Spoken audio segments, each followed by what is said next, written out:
Galaxy News Hour live. 2072 संविधान जारी भए यता दिल्लीसँग चिसिएको सम्बन्ध प्रधानमन्त्री शेरबहादुर देउवाको भारत भ्रमणले सुधार्ने अपेक्षा गरिएको छ। प्रधानमन्त्रीको हैसियतमा भ्रमण गरेका देउवा अचानक भारतीय जनता पार्टीको मुख्यालय पुगे। भारतको विदेश मन्त्रालयले जारी गरेको पूर्वनिर्धारित कार्यक्रम तालिकामा भाजपा कार्यालयको भेटबारे उल्लेख नै थिएन। उनी भाजपा कार्यालयमा मात्रै पुगेनन्, आफ्ना भारतीय समकक्षी नरेन्द्र मोदीको निर्वाचन क्षेत्र बनारस पुग्ने कार्यक्रम समेत छ। यसले देउवा भारतसँग भन्दा आफ्नै राजनैतिक स्वार्थलाई केन्द्रमा राखेर हिन्दूवादी दल भाजपासँग नजिकिन प्रयासरत रहेको देखाउँछ। प्रधानमन्त्रीका रूपमा भारत भ्रमण गर्दा समेत देउवाले कुनै अमुक दलको पार्टी कार्यालय पुगेर नेपालको कूटनीतिक हैसियतलाई थप रसातलमा पुर्याउने काम गरेका छन्। पार्टी र देशसँगको सम्बन्धका आयाम जे जस्ता भए पनि प्रधानमन्त्रीले कूटनीतिक मर्यादा ख्याल नगर्दा मुलुकप्रतिको सम्मान धर्मराउँछ। नेपालका प्रधानमन्त्री भारत जाँदा विपक्षी दलका नेतालाई पनि भेट्ने प्रचलन छ, तर देउवाले विपक्षी दल कांग्रेस आएका नेतासँग भेट्न चासो देखाएनन्। विगतमा नेपाली कांग्रेससँग सुमधुर सम्बन्ध रहेको कांग्रेस आएका सांसदले भारतीय नाकाबन्दीका बेला चर्को विरोध गरेका थिए। नेपाललाई हिन्दू राष्ट्रका रूपमा पुनर्स्थापित गर्न अप्रत्यक्ष दबाव दिइरहेको भाजपा अबको केही वर्ष शक्तिशाली पार्टीको रूपमा रहनेछ। देउवा भाजपाको मुख्यालय पुग्नु नेपाली कांग्रेस र भाजपाको आपसी स्वार्थसँग जोडिएको छ। भाजपाको फेरो समातेर देउवा आगामी संघीय निर्वाचन जितेर फेरि प्रधानमन्त्री हुने रणनीतिमा लागेको प्रश्न छ। आज न्युज आवरमा हामी दिल्ली पुगेका देउवा र उनको कूटनीतिक अपरिपक्वताको चर्चा गर्नेछौँ। मुलुकको अर्थतन्त्र धराशयी भइरहँदा र महँगीले आकाश छोइसक्दा पनि आँखा चिम्लिएर आफ्नै धुनो सोझाइरहेको शासक र राजनीतिक दलको भूमिकामाथि पनि हामी प्रश्न गर्नेछौँ।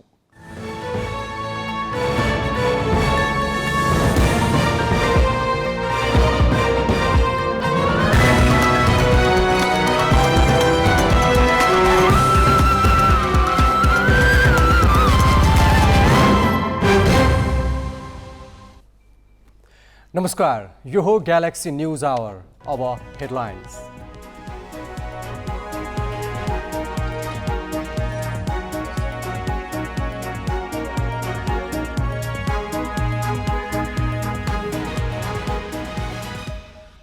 प्रधानमन्त्री देउवा दिल्लीमा, भोलि प्रधानमन्त्री मोदीसँग भेटवार्ता। विदेश मन्त्री जयशंकरद्वारा आजै शिष्टाचार भेट। दिल्ली उत्रे लगत्तै भाजपा मुख्यालय पुगेर देउवाद्वारा अध्यक्ष जेपी नड्डासँग भेट। विपक्षीलाई नभेट्ने तर सत्ताधारीको कार्यालयमै पुग्ने नीतिको काठमाडौँमा आलोचना। इन्धन आपूर्ति प्रणाली अस्तव्यस्त, बजार महँगिएको महँगिए, सङ्कटोन्मुख आर्थिक अवस्थामा राजनीतिक नेतृत्व भने उदासीन। पश्चिमा मुलुकले प्रतिबन्ध लगाएपछि भारतसँग व्यापार विस्तार गर्ने रुसको योजना। इन्धन र सैन्य उपकरणमा सहुलियत दिने रुसी विदेश मन्त्रीको भनाई। र त्रिदेशीय टी20 क्रिकेट सिरिजमा पीएनजीको पहिलो जित। मलेसिया आज 8 विकेटले पराजित। भोलि नेपाल र मलेसिया बीच प्रतिस्पर्धा।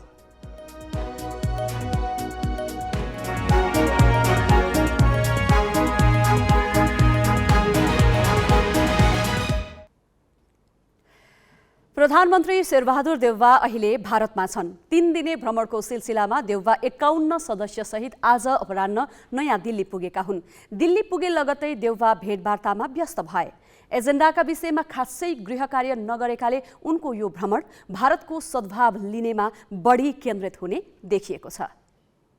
प्रधानमन्त्रीको जिम्मेवारी सम्हालेको 9 महिनापछि देउवा शुक्रबार भारत गए। असार 29 गते प्रधानमन्त्री नियुक्त भएपछि देउवाको यो पहिलो औपचारिक विदेश भ्रमण हो। गएको कार्तिकमा उनी जलवायु परिवर्तन सम्बन्धी संयुक्त राष्ट्र संघीय सम्मेलनमा भाग लिन स्कटल्यान्डको ग्लास्गो गएका थिए। देउवा शुक्रबार परराष्ट्र, ऊर्जा, स्वास्थ्य र कृषि मन्त्री तथा मुख्य सचिव सहित 10 सचिवलाई साथै लिएर गएका हुन्। मन्त्री र सचिवको हुलै भए पनि देउवा गृह कार्य विनै गएका हुन्। उनले बुधबार राखेको सत्ता गठबन्धनको बैठकमा केही नेताले भ्रमणका एजेन्डाबारे चासो राखेका थिए, तर देउवाले एजेन्डाबारे खुलाएनन्। जबकि यसअघि प्रधानमन्त्रीले भारत जानुअघि सरकारवालालाई बोलाएर सुझाव माग्ने चलन थियो। पूर्व प्रधानमन्त्री र पूर्व परराष्ट्र मन्त्रीका अलावा परराष्ट्रविद र अरू सरकारवालाका कुरा सुन्न देउबाले रुचि नै देखाएनन्। उनी उत्तरी छिमेकी चीनका विदेश मन्त्री वाङ यी नेपालमा करिब 48 घण्टा बिताएर फर्किएको एक साता नहुँदै दिल्लीको दौडमा निस्किएका हुन्।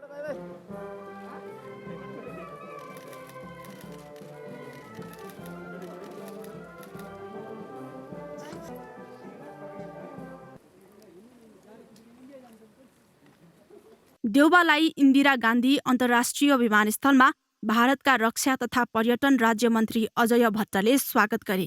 विमानस्थलबाट पत्नी आर्जु राणासँगै बाहिरिँदा प्रसन्न मुद्रामा देखिएका देउबाले मास्क खोलेर सञ्चारकर्मी सामु हात हल्लाए।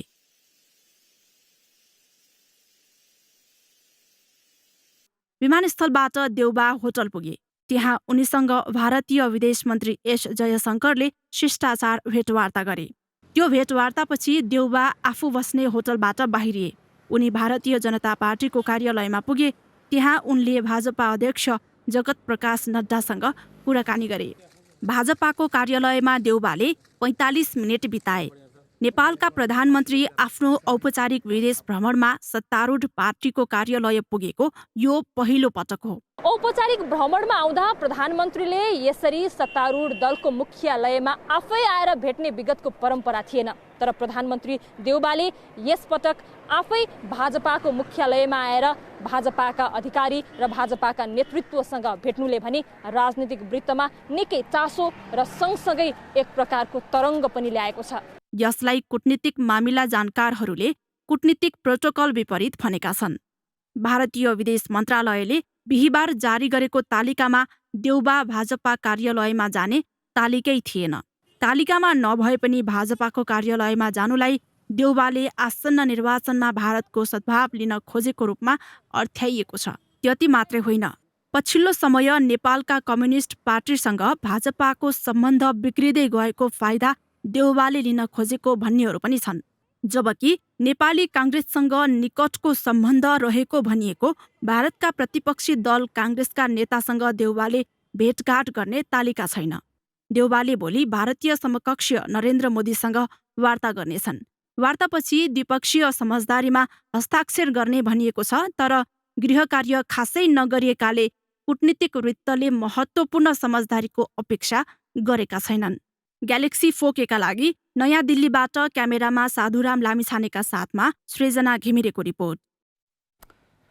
प्रधानमन्त्री शेरबहादुर देउबा भारतको 3 दिने औपचारिक भ्रमणका क्रममा नयाँ दिल्लीमा छन्। भोलि मात्रै औपचारिक भेटवार्ता गर्ने तालिका रहे पनि देउबासँग आजै भारतीय विदेश मन्त्री एस जयशङ्करले शिष्टाचार भेट गरेका छन्। देउबा आजै भारतीय जनता पार्टी भाजपा मुख्यालय पनि पुगेका छन्। प्रधानमन्त्री देउबाको भ्रमण र भ्रमणका क्रममा हुने छलफलबारे थप जानकारी दिन नयाँ दिल्लीबाट हाम्रो संवाददाता सृजना घिमिरे अहिले प्रत्यक्ष सम्पर्कमा छन्। सृजनाजी, प्रधानमन्त्री शेरबहादुर देउबाले भारत भ्रमणका क्रममा भारतीय विदेश मन्त्री एस जयशङ्करसँग पनि शिष्टाचार भेटवार्ता गरेका छन्। भेटमा के कुराकानी भयो? निमेशजी, आज प्रधानमन्त्री शेरबहादुर देउबा भारतको 3 दिने औपचारिक भ्रमणमा निस्किसके पछाडि भेटघाटहरू चलिरहेको छ। उहाँले भारत आइसके पछाडि सुरुमा भाजपा मुख्यालय गएर भाजपाका अध्यक्ष जेपी नड्डा सहित का नेताहरूसँग भेटवार्ता गरेका थिए। त्यसपछि मात्र विदेश मन्त्री जयशङ्करसँग कुराकानी गरेको, भेटवार्ता गरेको र त्यो भेटवार्ता चाहिँ भर्खरै सकिएको भन्ने जानकारी हामीले प्राप्त गरेका छौँ। यद्यपि दिउँसै भेटवार्ता हुने भन्ने तालिका थियो, तर भेटवार्ता भर्खरै मात्र भएको, भाजपा मुख्यालयबाट आइसकेपछि भन्ने जानकारी हामीले प्राप्त गरेका छौँ र त्यो भेटवार्ता चाहिँ भर्खरै मात्र सकिएको भन्ने जानकारी हामीले पाएका छौँ। यो सँगै अब भेटवार्तामा के कुराकानी भए भन्ने अहिलेसम्म बाहिर आइसकेको छैन। निमेशजी, ओके, प्रधानमन्त्री देउबा सत्तारूढ भारतीय जनता पार्टीको मुख्यालय पनि पुगे। प्रधानमन्त्रीको हैसियतमा पार्टी कार्यालय पुग्नुलाई कूटनीतिक आँखाले कसरी हेर्ने? पक्कै पनि निमेशजी, विगतमा प्रधानमन्त्री यसरी औपचारिक भ्रमणमा आउँदाखेरि कुनै दलको मुख्यालयमा जाने प्रचलन थिएन। बरु ती दलका नेताहरू प्रधानमन्त्रीलाई आफै आएर भेट्ने चलन थियो। तर यसपटक प्रधानमन्त्री आफै भाजपाको मुख्यालयमा गएर भेट्नुले भने भारतभित्रै पनि भारतका जुन नेपाल भारत सम्बन्धलाई नजिकबाट निहालिरहेका व्यक्तिहरू हुनुहुन्छ, उहाँहरूले पनि निकै चासोका साथ यो घटनालाई हेर्नु भएको जानकारी हामीले पाएका छौँ। केही समय अघि हामीले कुराकानी पनि गरेका थियौँ। विशेष गरी नेपालमा चुनाव नजिकिँदै गरेको र भारतमा पनि अब केही समय भाजपाकै सरकारले निरन्तरता पाउने, अर्को कार्यकाल पनि भाजपाकै सरकारले निरन्तरता पाउने भनेरै प्रधानमन्त्री शेरबहादुर देउवाले भाजपासँगको सम्बन्धलाई चाहिँ निकै महत्त्व दिएको र त्यसलाई सुधार गर्नलाई भाजपासँगको भेटकै लागि उहाँले जोड दिएको भन्ने जानकारी हामीले पाएका छौँ। यसबाहेक अब अन्य कुराहरू के भए भन्ने कुरा त पछि खोल्दै जानेछ निमेशजी। अर्को कुरा निमेशजी, यति बेला हामी भारत स्थित नेपाली दूतावासमा छौँ। कोही पनि नेतालाई नभेट्ने तर सत्तारूढ दलको कार्यालयमा पुग्ने प्रधानमन्त्रीको नीतिको राजनीतिक अर्थ पनि त होला, के अर्थ्याउन सकिन्छ? विपक्षी दलसँग किन भेट भएन? विशेष गरी यो भेटलाई चाहिँ राजनीतिक भेटकै रूपमा अर्थ्याउन सकिन्छ, किनभने नेपालमा चुनाव नजिकिँदै गरेको छ र त्यो चुनावमा पनि प्रधानमन्त्री शेरबहादुर देउवाले भारत, किनभने नेपालका राजनीतिक घटना परिघटनामा र गतिविधिहरूमा कहीँ न कहीँ भारतीय चासो संलग्नता रहँदै आएको भन्ने त विश्लेषण हामी गर्दै आएका छौँ, सुन्दै आएका छौँ। यस्तो अवस्थामा भाजपा जो अहिले सरकारमा छ र आगामी 5 वर्ष कार्यकाल, अर्को कार्यकाल पनि भाजपा आफै सरकारमा रहँदाखेरि काङ्ग्रेस एवं प्रधानमन्त्री शेरबहादुर देउवाले एक प्रकारको सहयोग पाउने आशा अपेक्षा गरेको हुन सक्ने आकलन धेरैले गरिरहेका छन्। अहिले म नेपाली दूतावासको यो प्राङ्गणमा छु, निकै रमाइलो माहौल छ। यहाँ हुनुभएका धेरैले पनि त्यही आकलन गरिरहनु भएको छ निमेशजी। ठिक छ, तर भारतीयहरूले यो प्रधानमन्त्रीको भ्रमणलाई चाहिँ कसरी हेरे? विशेष गरी प्रधानमन्त्री शेरबहादुर देउवा चुनावको चटारोका बीच यसरी हतार भारत आउनुका पछाडिले चाहिँ पछिल्लो समय चिनिया चासो जसरी नेपालमा बढिरहेको थियो एमसीसी अनुमोदन पछि, त्यसले गर्दाखेरि चाहिँ एक प्रकारको भारतले अथवा भनौँ भारतको चासो नेपालमा नपरिरहेको अवस्थामा कहीँ कतै राजनीतिक रूपमा पनि त्यसले असर गर्न सक्ने हो कि चुनाव पनि नजिकै छ अन्तर्राष्ट्रिय रूपमा पनि भन्ने भएले पनि अथवा त्यो कोडबाट पनि प्रधानमन्त्री शेरबहादुर देउवालाई तत्काल आचार संहिता लागू हुनुभन्दा अगाडि, अझ भनौँ निर्वाचन आउनुभन्दा अगाडि नै भारत कुदाकुद गरेर ल्याएको भन्ने आकलन यहाँ भइरहेको छ। किनभने पछिल्लो समय चीनका तर्फबाट जसरी विदेश मन्त्री आएर फर्किसकेको अवस्था छ, एमसीसी पनि अनुमोदन भइसकेको छ, तर बीआरआईलाई नेपालले प्राथमिकता नदिएर फर्काइसके पछाडि चाहिँ भारत एक प्रकारको सन्तोष र नेपालसँग प्रधानमन्त्री शेरबहादुर देउवासँग सकारात्मक र सहज महसुस गरिरहेको छ भन्ने कोडबाट पनि यहाँ टिप्पणी भइरहेको छ निवेशजी। अब भोलि प्रधानमन्त्री देउवा र भारतीय समकक्षी नरेन्द्र मोदीबीच भेट हुने कार्यतालिका छ। यो भेटमा वर्षौँदेखि थाँतिरहेका र अझ पछिल्लो पटक उठेका सीमा विवाद जस्ता पेचिला मुद्दाहरू एजेन्डा बन्न सक्लान् कि के होला? पक्कै पनि निमेशजी, यो भ्रमणमा यी विषयहरू उठ्छन् कि अथवा उठ्लान् कि भन्ने संशय छ, सँगसँगै अपेक्षा पनि धेरै छ। अलिकति म क्यामेरामा साधुराम लामिछाने हुनुहुन्छ मसँग, दूतावासको यो प्राङ्गणको दृश्य पनि आम टेलिभिजन हेरिरहनुभएका दर्शकलाई देखाउँदै निमेशजीले राख्नुभएको जिज्ञासा, यहाँ धेरैसँग मैले कुराकानी गरेको थिएँ। अझ दिल्लीका चोकमा बसेका चिया पकाइरहेकाहरूसँग पनि हामीले कुराकानी गरेका थियौँ, यद्यपि उहाँहरूको कुरा लिन आज समयले हामीलाई दिएन। उहाँहरूले कमसेकम यो भ्रमणमा प्रधानमन्त्री शेरबहादुर देउवाले भारतमा हामीले पाइरहेका दुःख, सीमा अतिक्रमणको विषय लगायतका विषयहरू चाहिँ उठाउनुहोस् भनेर उनीहरूको अपेक्षा रहेको छ। सँगसँगै यो दूतावासभित्र जो सहभागी हुनुहुन्छ उहाँहरूले पनि यो भ्रमणमा चाहिँ यो विषय उठे हुन्थ्यो भनेर भनिरहँदाखेरि आधिकारिक रूपमा सरकारले चाहिँ त्यो विषय उठाउँछ कि उठाउँदैन त? या अलिकति निमेशजी मैले जोड्न चाहे, प्रधानमन्त्री शेरबहादुर देउवा यति बेला दूतावासको प्राङ्गणभित्र आइसक्नु भएको छ। यहाँले दृश्यमा देख्न सक्नुहुन्छ दूतावासमा आयोजित एउटा समारोहमा सरिक हुन यहाँ प्रधानमन्त्री शेरबहादुर देउवा भर्खरै विदेश मन्त्री एस जयशङ्करसँग भेटवार्ता सकेर यहाँ आउनु भएको छ। यो दृश्य हामी देखाइरहेका छौँ।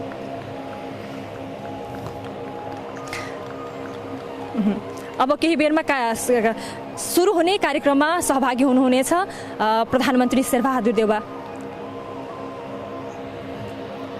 श्रेयाजी, अहिले यहाँ हुने कार्यक्रम चाहिँ के हो, यो बारेमा पनि थप जानकारी गराइदिनुहोस् न।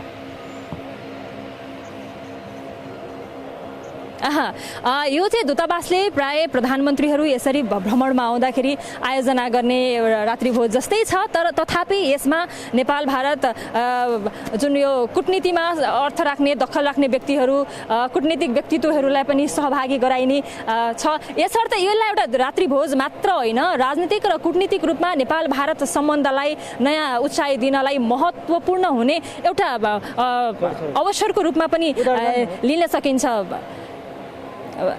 निमेशजी।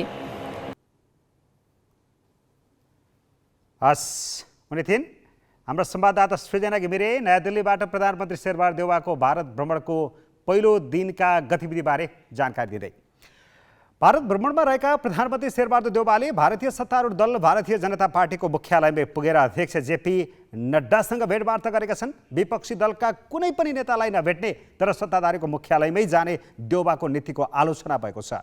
कतिपयले यसलाई हल्का कूटनीतिको संज्ञा दिएका छन्। नेपाल भारत सम्बन्धका जानकार पत्रकार युवराज घिमिरेलाई प्रधानमन्त्री देउवाको भारत भ्रमण दुई देश बीचको सम्बन्ध सुधार गर्न उपयोगी होला त भनेर संवाददाता बासु खड्काले सोधेका छन्। नियमित हाम्रो नेपालमा के चलन छ भने एकचोटि प्रधानमन्त्री भएपछि विदेश भ्रमण भारतबाट सुरु गर्ने चलन छ। त्यसको सान्दर्भिकता र आवश्यकता के हो थाहा छैन, तर त्योभन्दा बढी परम्परा भएको छ। अब स्वाभाविक रूपमा भन्ने के भनेदेखि यसले दुई मुलुक बीचको समझदारीलाई बढाउँछ, तर हामीले यसलाई हेर्नुपर्छ, नतिजाबाट हेर्नुपर्छ। त्यसबाट आज होइन, भ्रमणको अन्तमा र त्यसपछि त्यहाँ भएका सहमतिहरूको कार्यान्वयन के कस्ता हिसाबले हुन्छ त्यसबाट मात्र हामीले यसलाई जाँच्नुपर्ने हुन्छ। प्रधानमन्त्री भारत भ्रमणमा जानुभन्दा अगाडि आफ्नै दलभित्र पनि र विपक्षी दलहरूसँग त्यसै गरी राजनीतिज्ञहरूसँग विषयविज्ञहरूसँग पनि छलफल गरेको देखिएन।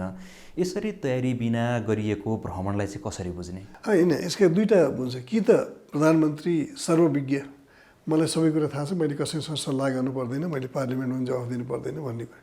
तर केही पेन्डिङ महत्त्वपूर्ण मुद्दाहरू छन्, जस्तो नक्सा, नेपालको संविधानलाई तपाईँले संशोधन गरेर नयाँ नक्सा जारी गर्नुभयो। त्यो नक्सामा सामेल गरेका भूभागहरू भारतको नियन्त्रणमा छन् एउटा।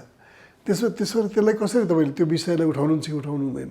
इमिनेन्ट पर्सन्स ग्रुपको दुईवटा पक्षले नेपाल र भारतको सम्बन्धलाई अद्यावधिक बनाउन र त्यहाँ देखिएका समस्याहरूलाई सम्बोधन गर्न भएर एउटा दुईवटा टोली बनाइयो, दुईवटा मुलुकको, र ती दुईटै 4-4जनाको 8जनाको टोलीले साझा प्रतिवेदन प्रस्तुत गर्यो। त्यसलाई भारतका प्रधानमन्त्रीले बुझेकै छैनन् अहिलेसम्म।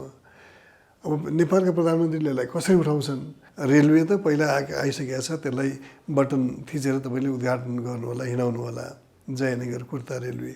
तर अरू विषयहरूमा अहिलेसम्म हामीलाई थाहा छैन, आधिकारिक रूपमा केही जानकारी छ, तर आधिकारिक रूपमा हामीले केही पनि जानकारी पाएको छैनौँ। त्यसबाट यो ज्यादा अब कर्मकाण्ड र औपचारिकतामा सीमित हुने हो कि भन्ने डर चाहिँ मलाई छ। प्रधानमन्त्री देउबा भ्रमणका क्रममा आजै भारतीय सत्तारूढ दल भाजपाको पार्टी कार्यालय पुगे। उनको भ्रमण तालिकामा त यो थिएन। अब योभन्दा अगाडिका प्रधानमन्त्रीहरूको भ्रमणका क्रममा पनि यसरी पार्टी कार्यालय जाने अभ्यास त थिएन। यसले चाहिँ कस्तो सन्देश दिएला? सायद कुनै भिजिटिङ हेड द गभर्मेन्टले पार्टी कार्यालयमा गएर पार्टी अध्यक्षलाई भेटेको यो पहिलो हो। यसबाट के सन्देश दिन खोजेको हो थाहा छैन। मैले के बुझ्छु भने यदि भारतीय जनता पार्टी जुन त्यहाँको सत्ताधारी पार्टी हो, त्यसका अध्यक्षले आएर प्रधानमन्त्री देउबासँग कर्टेसी कल गर्ने र त्यसपछि त्यहाँ इन्भाइट गरेको भए मैले बुझ्न सक्थेँ। तर त्यो परिस्थिति होइन। र अहिलेसम्म म केही प्रधानमन्त्रीहरूको भ्रमणमा गएको छु। त्यहाँ के हुन्छ भनेदेखि प्रोटोकल, यहाँ आउँदाखेरि तपाईँलाई कसैले रिसिभ गरिसकेपछि तपाईँको काउन्टर पार्टसँग तपाईँको भेटघाट हुन्छ। त्यहाँभन्दा माथिको, जस्तो प्रधानमन्त्री जाँदाखेरि उपराष्ट्रपति राष्ट्रपतिलाई उनले कर्टेसी कल गर्लान्, तर त्यहाँभन्दा मुनि आफ्नो समकक्षीभन्दा मुनिका व्यक्तिहरूले कलन नै गर्छन्, प्रधानमन्त्रीलाई उनी भएको ठाउँमा कलन गर्छन्। यही परम्परा रहेको छ अहिलेसम्म। तर एउटा नयाँ र विवादास्पद भ्रमण, विवादास्पद अभ्यास देउबाबाट सुरु भएको छ। यसले राम्रो गर्दैन, पक्कै पनि यसले उनलाई विवादमा तान्छ। विपक्षी दललाई नभेट्नुलाई चाहिँ कसरी बुझ्ने हो? एउटा त अब होस्ट कन्ट्रीको के भने कार्यतालिका होस्ट कन्ट्रीले निर्धारित गर्छ। तर निर्धारित गर्दा त आपसी उसबाट हुन्छ होइन, सहमतिमा हुन्छ। त्यसमा प्रतिपक्षलाई भेट्दै नभेट्ने र यतातिर बिजेपीको अफिसमा जाँदाखेरि के हुन्छ भने प्रधानमन्त्री एउटा पार्टीसँग मात्रै जोडिएको, नेपालको प्रधानमन्त्री इन्डियाको एउटा पार्टीसँग जोडिएको र त्योभन्दा बाहिरका मान्छेहरूसँग सामान्य औपचारिकता निर्वाह, कूटनीतिक औपचारिकता निर्वाह र परम्परा निर्वाह गर्न पनि उनी तयार छैनन् भन्ने खालको सन्देश यसले दिन्छ। प्रधानमन्त्री देशका प्रतिनिधि हुन्, उनले गर्ने क्रियाकलापले देशको गरिमा बोक्नेछ। प्रधानमन्त्रीले कूटनीतिक मर्यादा ख्याल नगरी देशको सम्मानमा घात पुग्छ।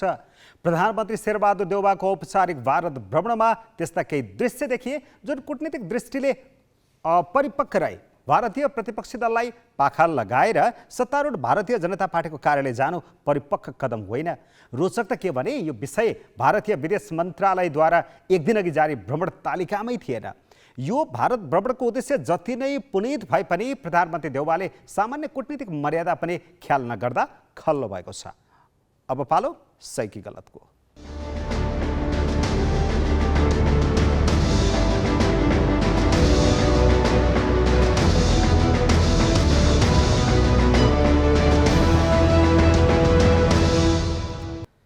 सही कि गलतमा हिजो हामीले सोधेको प्रश्न थियो, इन्धनको मूल्य निरन्तर बढिरहँदा सरकारले सार्वजनिक यातायातको भाडा दर 14% बढाउनु कस्तो लाग्यो? ग्यालेक्सी एपमा सहीको पक्षमा 36% र गलतको पक्षमा 64% मत प्राप्त भएको छ। मत व्यक्त गर्नुहुने सम्पूर्ण दर्शकलाई धन्यवाद। अब आजको प्रश्न, प्रधानमन्त्री शेरबहादुर देउवा सत्तारूढ दल भारतीय जनता पार्टी भाजपाको मुख्यालय जानुलाई के भन्नुहुन्छ? तपाईले आफ्नो मत ग्यालेक्सी 4K टिभी एपमा गएर राख्न सक्नुहुन्छ। यसको अन्तिम परिणाम भोलिको न्युज आवरमा प्रसारण गरिनेछ। Galaxy app Google play store र एप स्टोरबाट डाउनलोड गर्न सक्नुहुन्छ। अब केही न्युज संक्षेपमा। सरकारले राष्ट्रिय भूमि आयोगका शाखा थप 43 जिल्लामा विस्तार गरेको छ। सत्तारूढ दलका कार्यकर्तालाई नियुक्ति दिई आयोगका शाखा विस्तार गरिएको हो। मन्त्री परिषदको बिहीबारको बैठकले 43 जिल्लामा आयोगका अध्यक्ष नियुक्त गरेको छ। 3 महिना अघि 28 जिल्लामा अध्यक्ष नियुक्त गरिएको थियो। आयोगले अब 6 जिल्लामा अध्यक्ष नियुक्त गरिने बताएको छ। सरकारले भूमिहीनहरूलाई जग्गा बाँड्ने प्रयोजनका लागि भदौ 25 गते आयोग गठन गरेको थियो। मन्त्री परिषद बैठकले आयोजनाको बहुवर्षीय ठेक्का सम्बन्धी मापदण्ड दोस्रो पटक तथा सुपारी, केराउ र मरिच आयात सम्बन्धी कार्यविधि पहिलो पटक संशोधन गरेको छ। सहमति अनुसार ठेकेदारले सडक कालोपत्रे नगरेपछि काठमाडौँ र नुवाकोट सीमा नाका 3 पिप्लेवासी पुनः आन्दोलित भएका छन्। 3 पिप्लेवासीले फोहोर फाल्न काठमाडौँबाट नुवाकोटको सिस्टोलतर्फ जाँदै गरेका ट्रक र कन्टेनर आज सडकमा अवरोध गरेर फर्काइदिएका छन्।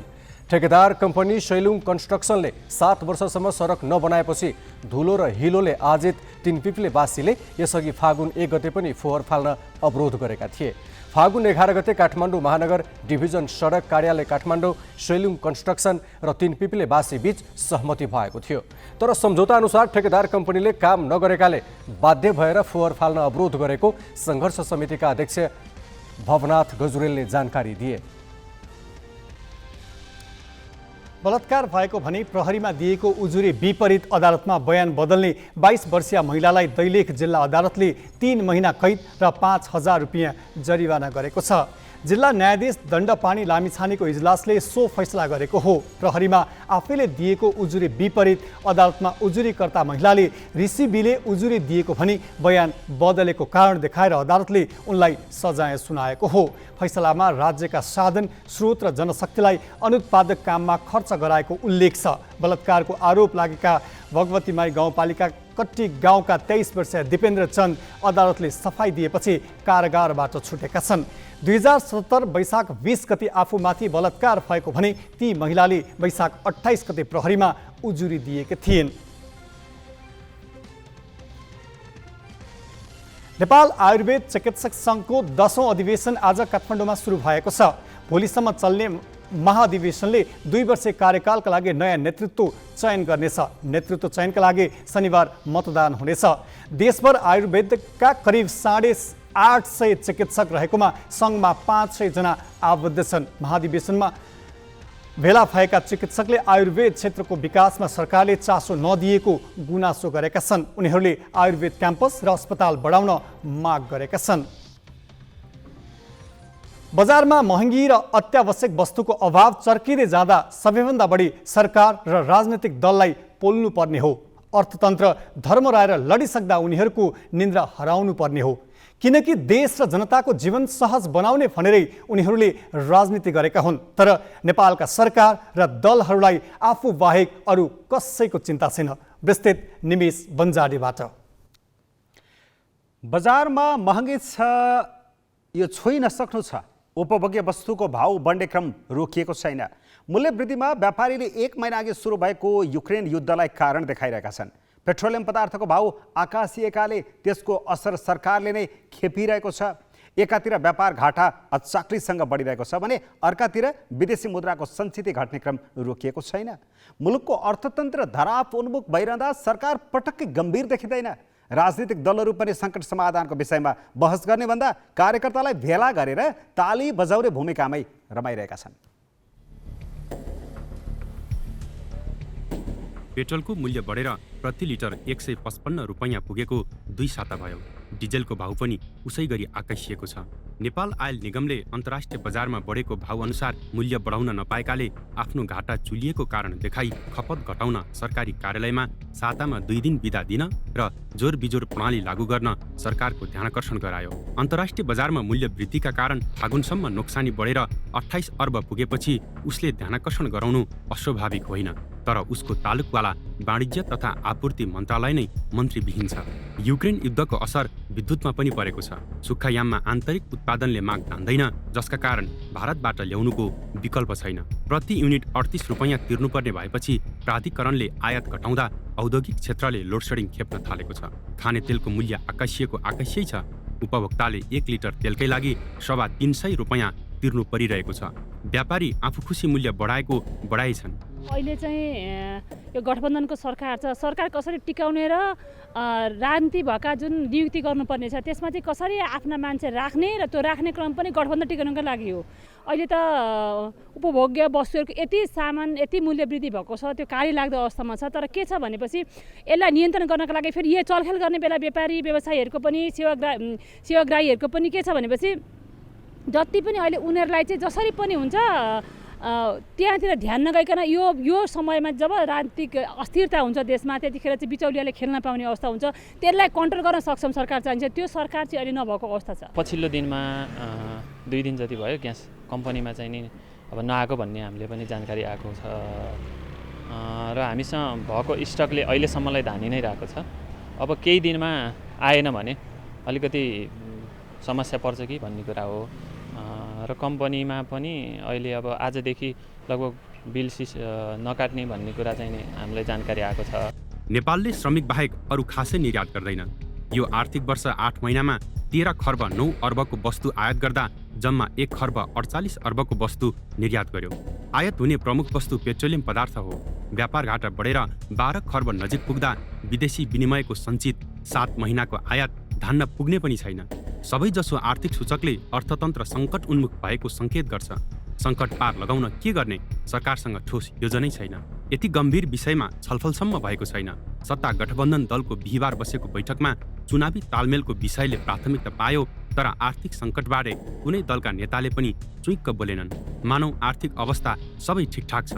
महँगी नियन्त्रण र आर्थिक अवस्था सुधारका लागि सरकारलाई दबाब दिने जिम्मेवारी प्रमुख प्रतिपक्षको हो, तर प्रतिपक्षी दल एमालेलाई यतातिर कुनै मतलब छैन। एमाले अध्यक्ष केपी ओलीले पच्यार लाग्दा भाषण गरेर कार्यकर्तालाई ताली बजाउन लगाउने भूमिकामा मजा मानिरहेका छन्। नाम राखेर ढोग्ने मान्छे केपी ओली होइन।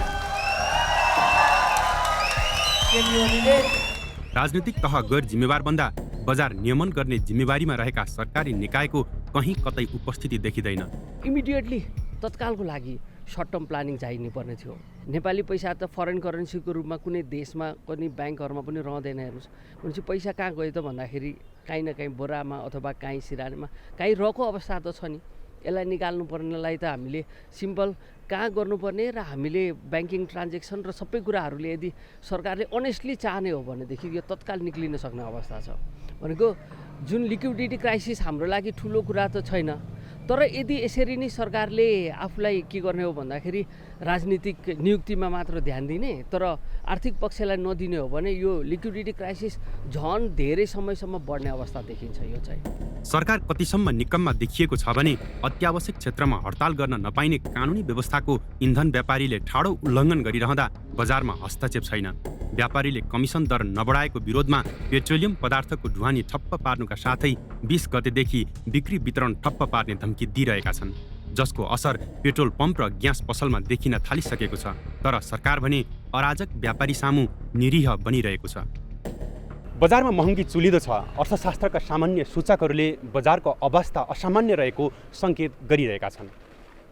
तर सत्ता र शक्तिको बागडोर सम्हालेका उच्च राजनीतिक नेतृत्व भने दलीय भागबण्डामा मात्रै रमाइरहेको छ।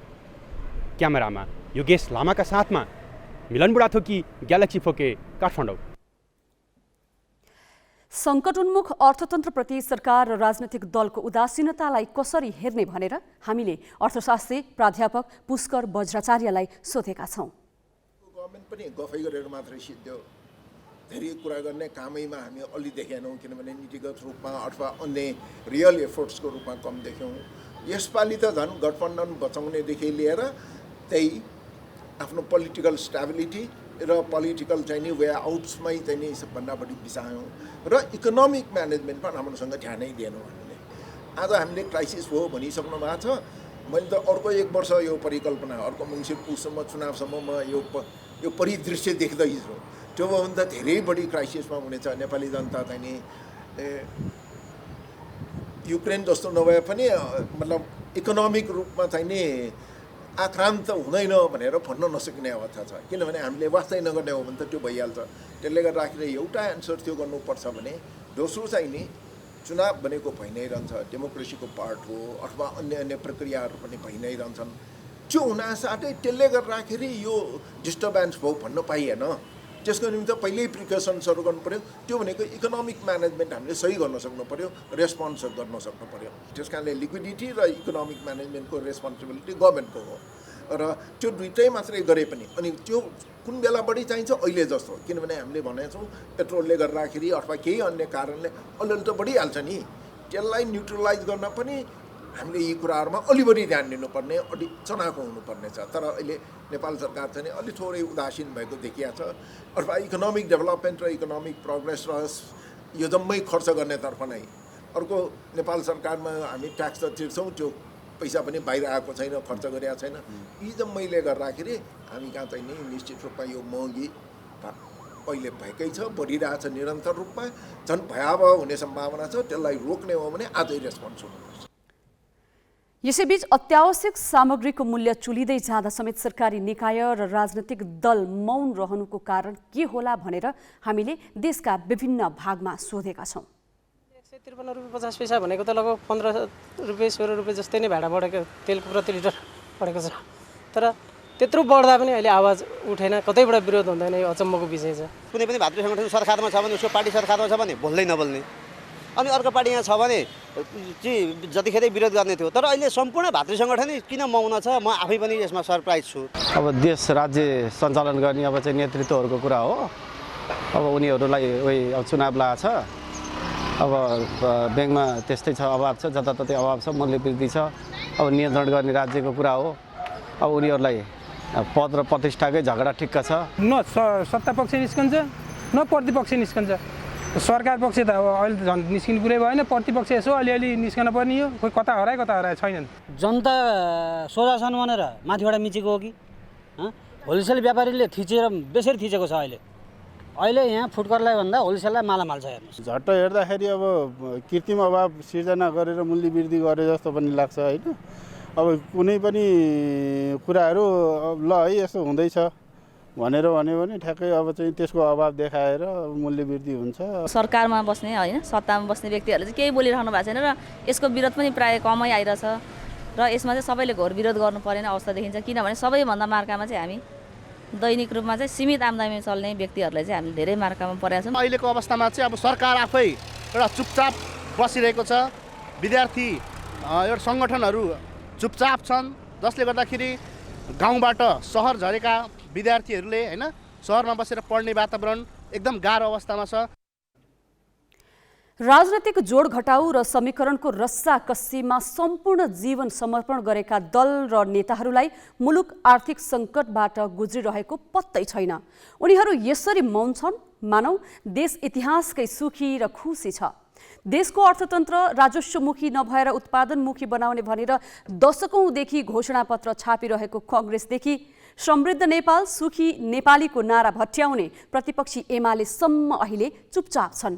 एक अर्कालाई सत्तो सराप गर्न र सत्ता जोगाउन उनीहरूले खर्चिरहेको शक्तिको एउटा अंश मात्रै देशका लागि छुट्याउन्। अब केही न्युज संक्षेपमा। रुसका विदेश मन्त्री सर्गेई लाभरोभले भारतलाई भारतीय रुपियाँ रुबल भुक्तानी संयन्त्र मार्फत थप कच्चा तेल खरिद गर्न आग्रह गरेका छन्। विदेश मन्त्री लाभरोभले भारतीय समकक्षी एस जयशंकरसँग भेटवार्तामा उक्त आग्रह गरेका हुन्। यसअघि भारतलाई 30 लाख ब्यारेल तेल भारी सहुलियतमा दिन रुसी सहमत भएको थियो। भारतीय विदेश मन्त्री जयशंकरसँगको भेटमा लाभरोभले दुई देश बीचको सम्बन्धमा दबावको कुनै असर नपर्ने बताउँदै रुस युक्रेन विवादमा भारतको तटस्थताको प्रशंसा गरे। भारतले रुसबाट अन्य सामग्री खरिद गर्न चाहे त्यसका लागि वार्ता गर्न पनि रुस तयार रहेको लाभरोभले बताए। भेटवार्तामा रुसले S-400 क्षेपणास्त्र प्रणालीका विभिन्न सैन्य उपकरण समयमै उपलब्ध गराउने विषयमा पनि छलफल भएको अन्तर्राष्ट्रिय सञ्चार माध्यमले जनाएका छन्। रुस र युक्रेनका प्रतिनिधि मण्डल बीच आज पनि शान्ति वार्ता हुँदैछ। युक्रेनी वार्ताकार डेभिड अरखामियाले दुई देशबीच भिडियो कन्फरेन्स मार्फत वार्ता हुने बताएका छन्। वार्ताको मुख्य एजेन्डा युद्धविराम हो। यसैबीच युक्रेनी हेलिकप्टरले आफ्नो पश्चिमी सहर बेलग्रेडमा रहेको इन्धन भण्डारण केन्द्रमा आक्रमण गरेको रुसले बताएको छ। आक्रमणका कारण आज हुने भनिएको शान्ति वार्ता प्रभावित हुन सक्ने रुसी अधिकारीले बताएका छन्। यसअघि रुस र युक्रेनका प्रतिनिधि मण्डल बीच भएका सबै वार्ता बिना निष्कर्ष टुङ्गिएका थिए। उता रुसबाट ग्यास किन्ने मुलुकले रुसी मुद्रा रुबलमा भुक्तानी नगरे ग्यास नपाउने भएका छन्।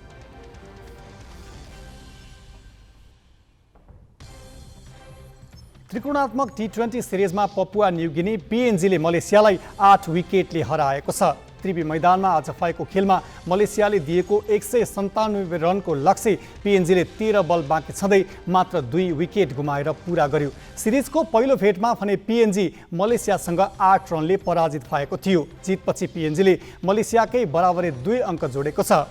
समान अङ्क भए पनि एक खेल कम खेलेको मलेसिया रन रेटका आधारमा PNG भन्दा पछि छ। त्यसैले फाइनल प्रवेशका लागि मलेसियाले भोलि नेपालसँगको खेल जित्नै पर्नेछ। लगातार 3 खेल जितेर नेपाल यसअघि नै फाइनलमा पुगिसकेको छ। फाइनल खेल सोमबार हुनेछ। बिजनेस न्यूजका साथमा कर्पोरेट पे व्यावसायिक भुक्तानीलाई सरल बनाउँदै प्रणालीमा आबद्ध हुन आजै आफ्नो बैंक तथा वित्तीय संस्थामा सम्पर्क गर्नुहोस्। नेपाटप सब ठिकठाक। नेपाटप सब ठिकठाक।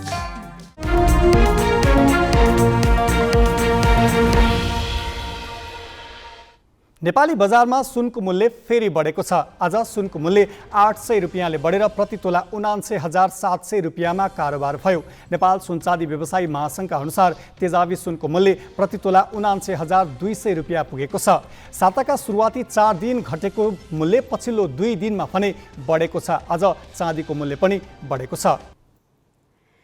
नेकपा एमाले विभाजन भएको 7.5 महिना भयो। विभाजनपछि गठित नेकपा एकीकृत समाजवादीका अध्यक्ष माधव कुमार नेपाल र एमाले अध्यक्ष केपी शर्मा ओलीबीच आरोप प्रत्यारोप रोकिएको छैन। नेपालले एक साता अघि ओली राष्ट्रिय प्रजातन्त्र पार्टीसँग तालमेलका लागि निर्मल निवास धाउने गरेको दावी गरेका थिए। ओलीले आज त्यसको जवाफ फर्काएका छन्। उनले आज पार्टीको भ्रातृ संस्था अनि राष्ट्रिय व्यूहको कार्यक्रममा नेपालप्रति कटाक्ष गरेका छन्। एउटा गठबन्धनवालाले अस्ति भनेको मैले सुने, अब केपी ओली राजासँग मिल्छ भनेर। कहाँ छ राजा र मिल्छ केपी ओली? कहाँ छ? कहाँ छ राजा र राजासँग मिल्छ? कस्तो बुद्धि यिनीहरूको, कस्तो मानसिकता यिनीहरूको। राजासँग मिल्छ अरे केपी ओली। अर्को म सम्झाउन चाहन्छु, वरिपरि परिक्रमा गरेर पाउमा दाम राखेर ढोग्ने मान्छे केपी ओली होइन। केपी ओलीले कसैको पनि पाउमा, म मेरा विद्यार्थी भाइ बहिनीहरूका पाउमा पनि दाम राख्न तयार छु, तर शासकहरू कुनै प्रतिक्रियावादीहरूका पाउमा होइन। म गाउँका गरिब किसानहरू, मजदुरहरू, अछुत भनिएकाहरू, तिनका पाउमा दाम राखेर ढोग्न तयार हुन्छु। ठुलो कुरा होइन। मैले मेरा दाजुभाइ दिदीबहिनीहरूलाई सम्मान गर्छु, कुनै ठुलो कुरा होइन। कुनै प्रतिक्रियावादी, जनविरोधी, देशद्रोही शासकहरू, राजा महाराजाहरूलाई परिक्रमा गरी गरी पाउमा दाम राखेर ढोग्ने काम केपी ओलीले गर्छ। केपी ओली जनताको अभिमतबाट प्रधानमन्त्री भएको होला, तर त्यो दर्ता चलानी फाँटमा यसो वालबाट निवेदन छिराएर प्रधानमन्त्री माग्न जाँदै। नेपालको सबैभन्दा जेठो वीर अस्पताललाई भक्तपुरमा विस्तार गरी 1000 शैय्याको बनाउने र विशेषज्ञ चिकित्सक उत्पादन गर्ने महत्त्वाकांक्षी योजना अघि सारेको 6 वर्ष भयो। यसैका लागि भक्तपुरको दुवाकोटमा 570 रोपनी जग्गाको पनि व्यवस्था गरियो। तर योजना अनुसार अहिलेसम्म सम्पन्न भइसक्नुपर्ने निर्माणको कुनै सुरसारै छैन। आर्थिक स्रोतको व्यवस्थापन नहुँदा निर्माण अघि बढाउन नसकेको अस्पतालको भनाइ छ। यसले वीरको विस्तारित अस्पताल बन्न अझै कति समय लाग्ने हो भन्ने पनि अनिश्चित देखाउँछ। एक साता अघि स्वास्थ्य मन्त्री विनोद खतिवडा अस्पताल विस्तार गर्ने भनिएको स्थान अवलोकनका लागि भक्तपुरको दुवाकोट गए। 6 वर्ष अघि नै खरिद गरिएको 570 रोपनी जमिनमा अस्पताल निर्माणको कुनै काम अघि नबढेकोमा स्थानीयले विरोध जनाएपछि मन्त्री खतिवडा दुवाकोट पुगेका थिए। 1000 शैय्याको सुविधा सम्पन्न अस्पताल निर्माण गरी चिकित्सा शिक्षाका विशेषज्ञ तहका कार्यक्रम सञ्चालन गर्न चिकित्सा विज्ञान राष्ट्रिय प्रतिष्ठान न्याम्सले 2073 सालमा जग्गा व्यवस्थापन गरेको थियो। योजना अनुरूप 6 वर्षभित्र अर्थात् यही वर्षमा दुवाकोटमा अस्पताल निर्माण भइसक्नुपर्ने थियो। तर अस्पताल निर्माणमा कुनै सुरसार नै नभएपछि स्थानीयले विरोध जनाइरहेका छन्। चीन सरकारको 30 अर्ब लागतमा अस्पताल बन्ने भनिएको थियो। तर अहिले चीनले चासो देखाउन छाडेको मन्त्रालयका अधिकारी बताउँछन्। स्वास्थ्य मन्त्री खतिवडाले भने सरकारले आफै काम अघि बढाउँदै दाता खोज्ने दाबी गरे। लिखिर लुरे तालले भए पनि तातै जस्तो गरी हिँडेर भए पनि नेपाल सरकार आफैले पनि जसरी निजगढको सडक फास्ट ट्र्याक आफैले आँट गरेर सुरु गरेको थियो 20 अरब 30 अरब मात्रै छुट्याएर वा जतिसुकै छुट्याएर हुन्छ यसलाई प्रारम्भ गर्दै काम सुरु गर्दै दाता पनि खोज्दै सहयोगी पनि खोज्दै हामी अगाडि बढ्नुपर्छ। आशालाई निराशामा परिणत हुनु चाहिँ हामी दिँदैनौँ। तपाईलाई यति म विश्वास दिलाउन चाहन्छु। काठमाडौँबाट करिब 16 किलोमिटर दूरीमा अस्पताल विस्तार गर्न खरिद गरिएको जमिनको चिनिया टोलीले 2 पटकसम्म अवलोकन भने गरेको छ। दुवाकोटमा अस्पताल विस्तार गर्न सहज नभएकाले अन्यत्र खोज्न चिनियाको सुझाव थियो। न्याम्सले भने ठूलो जमिन अन्यत्र पाउन कठिन हुने भएकाले दुवाकोटसम्मै पुग्ने बाटो, बिजुली, खानेपानी र ढल व्यवस्थापन गर्न सकिने बताएको थियो। त्यसपछि चीनले चासो दिन छाडेको थियो। स्वास्थ्य मन्त्री खतिवडाले सरकारले आफै निर्माण गर्ने भनिरहँदा न्याम्सले भने सरकारी लागतमा निर्माण गर्न नसकिने परियोजना रहेको जनाएको छ। नेपाल सरकारले नै भनौँ न निर्माण गर्न त्यति सजिलो नहुने हो भन्ने कुरो चाहिँ हामी राजनीतिज्ञहरूबाट सुन्यौँ। स्रोत र संसाधन कहाँबाट जुटाउने हो त्यो हाम्रो सामर्थ्यभन्दा न्याम्सको सामर्थ्यभन्दा भनौँ न अगाडिको कुरा हो, माथिको कुरा हो। त्यसमा मलाई लाग्छ कि सरकारको पक्कै पनि कुनै न कुनै सोच होला। चाइना अथवा अन्य मुलुकसँग कुराकानी भएको हुन सक्छ हैन। चाइनाको बारेमा त हामीलाई जानकारी छ किनभने हामी उहाँहरूसँग अन्तर्क्रिया गर्यौं, भिजिट गरायौं। तर अन्य मुलुकको बारेमा हामीलाई जानकारी छैन। त्यसो त अस्पताल विस्तारबारे चीन सरकारले कुनै लिखित सम्झौता पनि गरेको छैन। तर सरकारले यही योजनाका लागि गत वर्ष 50 करोड रुपैयाँ बजेट विनियोजन भएकोमा त्यो रकम कोभिड व्यवस्थापनमा खर्च गरिएको थियो।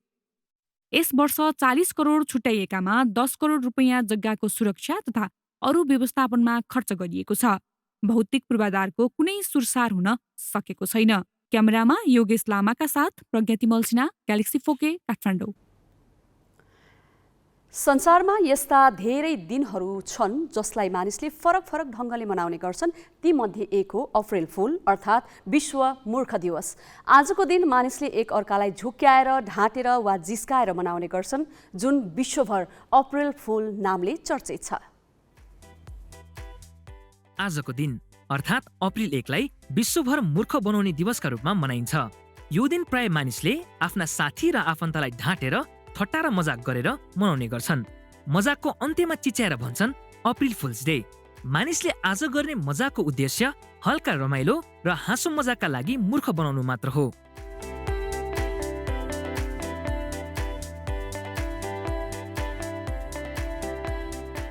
आजको दिन ठट्टा, व्यङ्ग्य र हाँसो मजाक गर्न सबै वर्गलाई आकर्षित गर्छ भन्दा फरक पर्दैन। यो दिवस पहिलो पटक फ्रान्स र युरोपेली देशहरूमा मनाउन सुरु गरिएको हो। अहिले विश्वभर मनाइन्छ। विश्वका धेरै देशमा आजको दिनलाई जिस्क्याउने र झुक्क्याउने दिनका रूपमा पनि लिइन्छ। तर अन्य दिन जसरी आजको दिन मजाक गर्ने वा झुक्क्याउने व्यक्तिसँग कोही रिसाउँदैनन्। इतिहासकारहरूका अनुसार आजको दिन पहिलो पटक सन् 1582 मा फ्रान्सले जुलियन क्यालेन्डरबाट ग्रेगोरियन क्यालेन्डरमा परिवर्तन गरेपछि मनाउन थालिएको हो। जनवरीको पहिलो दिन नयाँ वर्ष मनाउन सुरु भइसक्दा पनि जुलियन क्यालेन्डर मान्नेहरूले अप्रिलको पहिलो दिनलाई नै नयाँ वर्षका रूपमा मनाउने गर्छन्। ग्रेगोरियनहरूले भने जुलियन क्यालेन्डर मान्नेहरूलाई परम्परावादी भनेर जिस्काउन थालेको र यसैबाट मूर्ख दिवस सुरु भएको किम्वदन्ती छ। अप्रिल फुल खास गरी क्यानाडा, न्युजिल्यान्ड, बेलायत, अस्ट्रेलिया, इटाली लगायतका देशमा मनाइन्छ। विशेष गरी बालबालिका र युवा पुस्तामाझ आजको दिन बढी लोकप्रिय छ। पछिल्लो समय यसको प्रभाव नेपालमा पनि देखिन थालेको छ।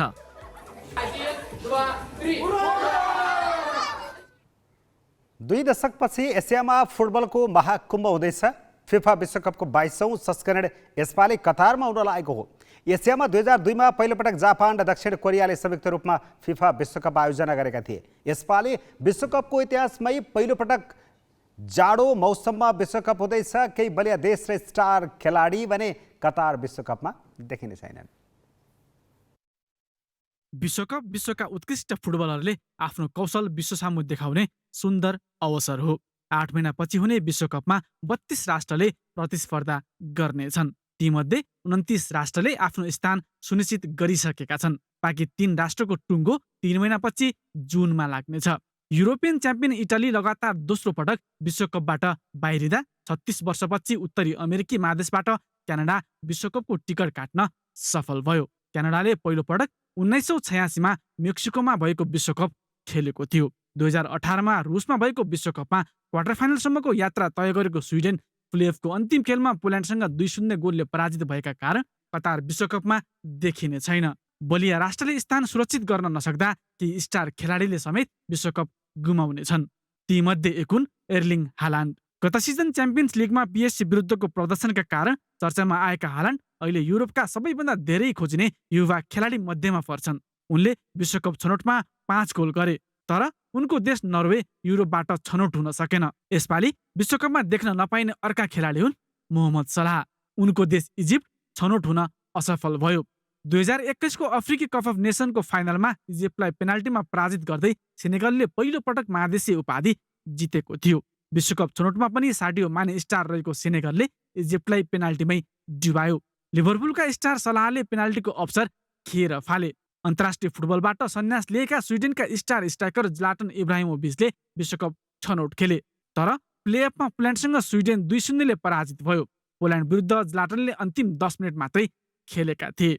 सन्यासपछि टिममा फर्किएका ज्लाटनको टिम पराजित भएपछि उनी पनि विश्वकपमा देखिने छैनन्। यो वर्ष निशुल्क ट्रान्सफरमा आर्सेनलबाट बाहिरिँदै बार्सिलोना पुगेपछि पिएरे औबमेयाङ हेडलाइन्समा छाएका थिए। ला लिगाका 7 खेलमा 7 गोल गरेका उनले विश्वकप छनौटमा महत्त्वपूर्ण 2 गोल गरे र पनि गोबानलाई विश्वकपमा पुर्याउन सकेनन्। विश्वका प्रख्यात मिडफिल्डर मध्येमा पर्ने इटालीका मार्को भेराटीले अहिलेसम्म एउटा मात्र विश्वकप खेलेका छन्, जुन 2014 को संस्करण हो। त्यसै त इटालीले लगातार 2 विश्वकप गुमाएकाले भेराटीले दोस्रो विश्वकप खेल्न पाउने नपाउने अनिश्चित भएको छ।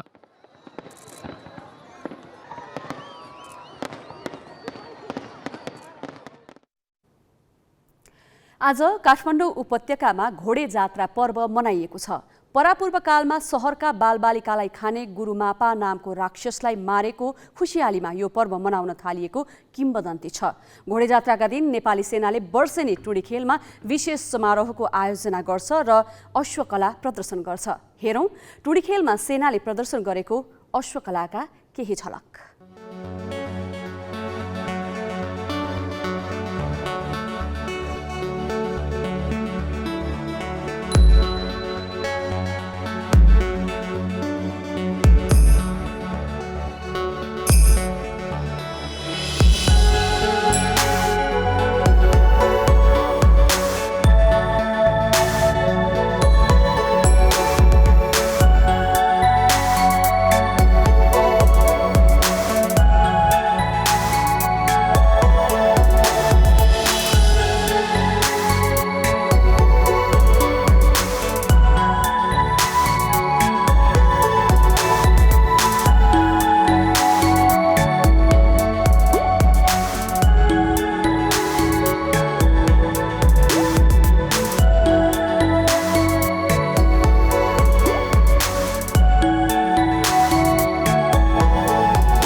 हामी ग्यालेक्सी न्युज आवरको अन्त्यमा छौँ। जाँदा जाँदै हेडलाइन्स।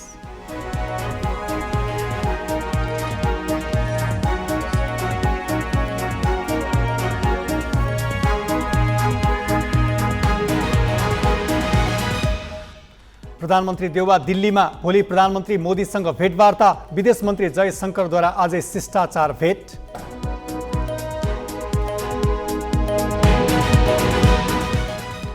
दिल्ली उत्रे लगतै भाजपा मुख्यालय पुगेर देउबाद्वारा अध्यक्ष जेपी नड्डासँग भेट। विपक्षीलाई नभेट्ने तर सत्ताधारीको कार्यालयमै पुग्ने नीतिको काठमाडौँमा आलोचना।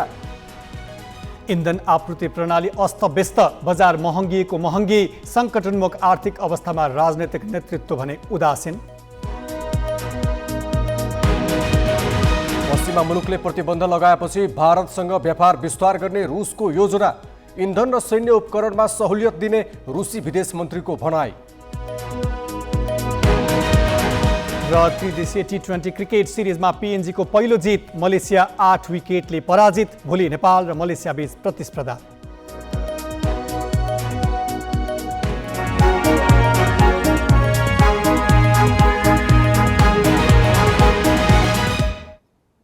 आजलाई ग्यालेक्सी न्युज आवर सकियो। नमस्ते।